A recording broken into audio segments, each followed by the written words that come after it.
ஸ்கூலில் லேடி ஸ்டாஃபுக்கு மட்டும் women's day வைக்கலாம் அப்படின்னு ஒரு முடிவு பண்ணோம்.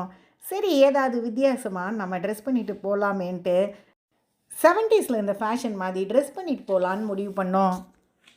என் பொண்ணுக்கிட்ட சொன்னோன்னே, நான் உங்களுக்கு மேக்கப் பண்ணி விட்றேன், வேறு யாரும் என்கிட்ட முகத்தை காட்ட மாட்டேங்கிறாங்கன்னு சொன்னா. சரின்னு நானும் ஒத்துக்கிட்டேன்.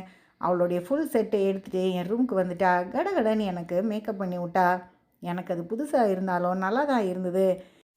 என்கிட்ட இருந்த ஹேர் எக்ஸ்டென்ஷன்ஸ் வச்சு எனக்கு ஹேர் ஸ்டைல் பண்ணலாம் அப்படின்னு அவள் முடிவு பண்ணா. ஏற்கனவே தலையில் முடி கம்மியாக இருக்குது, நீ ஜெல்லெல்லாம் போட்டு என் முடியை வீண் பண்ணிடாத அப்படின்னு சொன்னதுனால ஃப்ளாக் சீட்ஸை ஊற வச்சு ஜெல்லு ஸ்ப்ரே எல்லாமே எடுத்துகிட்டு வந்துட்டா. கடகடன்னு எனக்கு பண்ணி விட்டா. என் முடியை எப்படிலாம் பண்ண முடியுமோ அப்படிலாம் பண்ணி அவள் முடித்தா.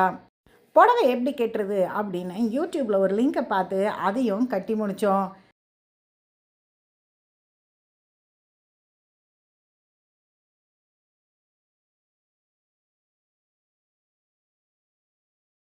அந்த காலத்தில் நம்ம ஜெயலலிதா அம்மா இருந்த மாதிரி புடவை கட்டணும்னு ஆசைப்பட்டு இப்படி கட்டி பார்த்தேன். ஜெயலலிதா மாதிரி இல்லைன்றது எனக்கு தெரியும். இருந்தாலும் பரவாயில்ல, ஏதோ ஒன்று புதுசாக முயற்சி பண்ணி பார்த்தோம் அப்படின்ற சந்தோஷம் ஒன்று இருந்தது.